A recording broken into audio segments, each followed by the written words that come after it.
It's story time. Hi, I'm Kimberlyn with Life's Work Yoga. This is story time. It's an opportunity to, well, simply put, to share stories. And story time is really an opportunity for us to get to know each other and be seen in our authenticity, to share some of our stories, some of our challenges and obstacles that we have overcome, some of the lessons perhaps that were harsh teachers along the way. And given that we have now started the month of December, actually, technically, I think it's the second Tuesday of the month, but honestly, this first week has gotten away from me, right? Like most of 2020. In fact, a lot of my effort these past few months has been really a balancing act, a balancing of the anxiety and the overwhelm. Today, my story is more about kind of the experience that I'm having in this strange time of December 2020. And yet that's right in line with what December is typically about for me.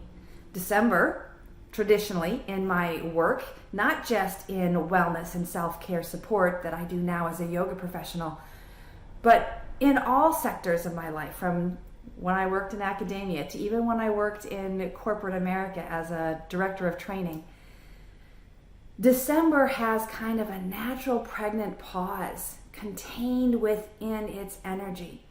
And I don't know, maybe that's just North America, maybe that's just the United States, but it's my experience that December, with the onset of winter and the shorter days, meaning that the sun is rising later and going to bed earlier, much like I probably should too, there is an inclination, and I want to say it's a natural inclination, maybe it's even human, in our desires to spend more time in reflection and introspection.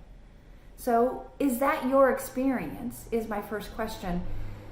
Do you find yourself more contemplative, more withdrawing from social engagements, the engagements that aren't happening for 2020 perhaps? But does December create that kind of space for you in your head and your heart and in your schedule for a little more reflection time? So I've been pondering this idea of reflection. In fact, I wrote about it in my weekly blog.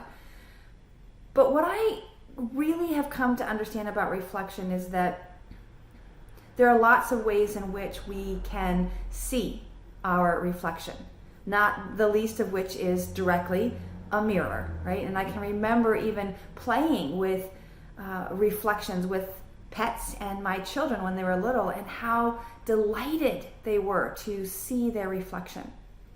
And then at some point there was this transition with the teenage years of almost a compulsion, an obsession with checking our reflection in the mirror to make sure that our appearance fits within the realm of approval, or is it okay? Am I good enough? Or even some leaning towards, man, I'm really awesome. Look at me, how cute I am, how great my hair is, or whatever it might be.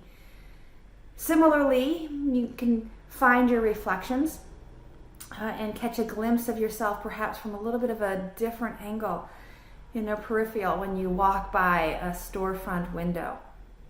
Or from photos. And particularly those photos that are candid shots, ones that perhaps you didn't know that you were getting your photo taken, or someone else from a different angle took your photo and maybe you were in the side frame. That this glimpse of ourselves from the outside, from someone else's angle, from someone else's perspective, might just be the beginnings of cultivating our own witness perspective. So that when we look at our photos of ourselves, photos of our families, when I look at the faces of my children, when I hear my words coming back to me from my child, especially those words that perhaps I'm not so proud about saying. And on the flip side, the same thing is that now that I'm reaching an age where I can see my parents aging and see myself in the transformation of skin and tissues and reflections that mirror more of what I see in my parents, that balance of the children to the parents. In fact, I can even remember specifically spending some time with my aunt a few years ago and her hand was sitting on the table. We were dining, and looking at her hand, I saw my own hand. Like, there were so many details in the genetics and the anatomy of the way that her hand rested on the table that I could see that we were related, first of all, and that this is the best glimpse I'm going to have of my future self, is looking at my blood relative, my aunt. Now, this analogy can go even further down the path, right? In the sense that who we surround ourselves is often the best reflection of our own true self. It can be very difficult to see ourselves not just in our exceptions or our exceptions, that in our glory or in our perfection, but living in that balance of, yes, our failings, and yes, our successes, and what still makes us valuable to our friends, to our family, to our circle. What is it that they value about us? What is it they love about who we be? There's no greater compliment as a teacher and a coach to have students say to me, I heard you in my head, and then go on to tell me a story of how they stepped into their greater authenticity or greater courage. In that sense that the teacher has an influence that outlasts the actual energetic exchange of the moment.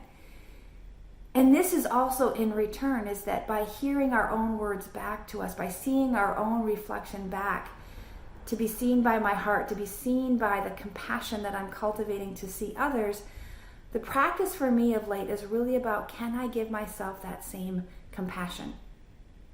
And it's hard. It's hard as an ailing or an aging, imperfect human to always have compassion when I see not only my reflection, but the evidence of my work, the evidence of my impact on my community. So I posted a Thursday throwback picture last week, and it was a photo of my family, the five of us, my three children and my husband partner. And we were on vacation in December in Manhattan, visiting the Christmas tree at the Rockefeller Center and visiting Peter's family, his sister and her family.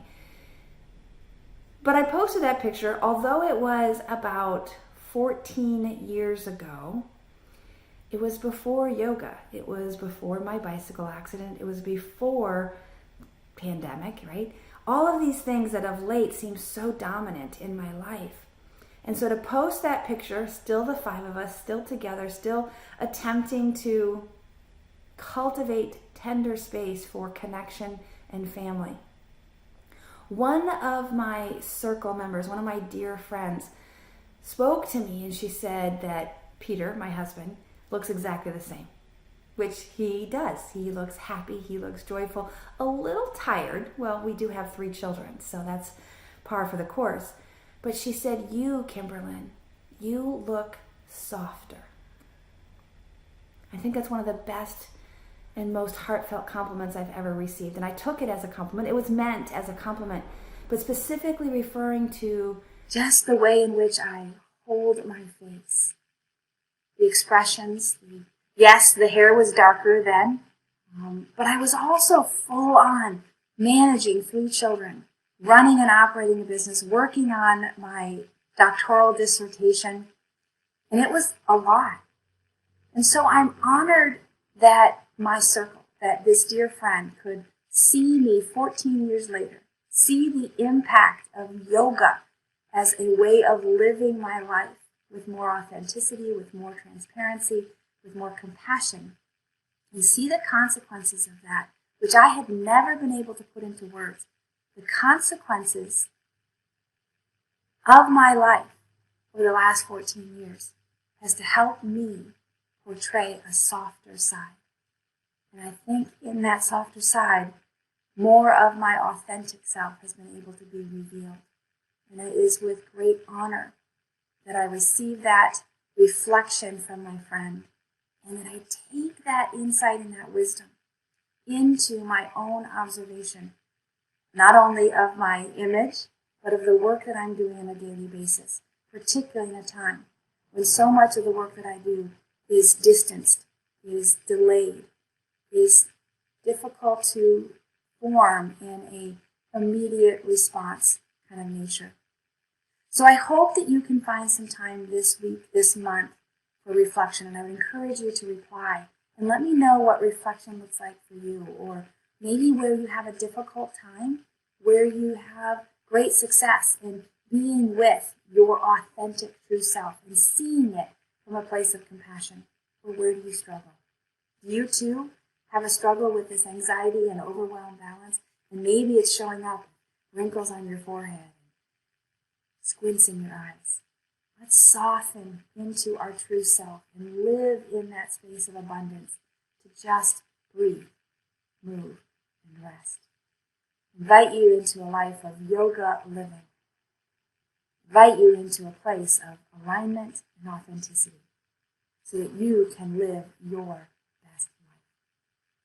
Thanks so much for letting me share this reflection, and I look forward to seeing your comments, your questions, and your sharings.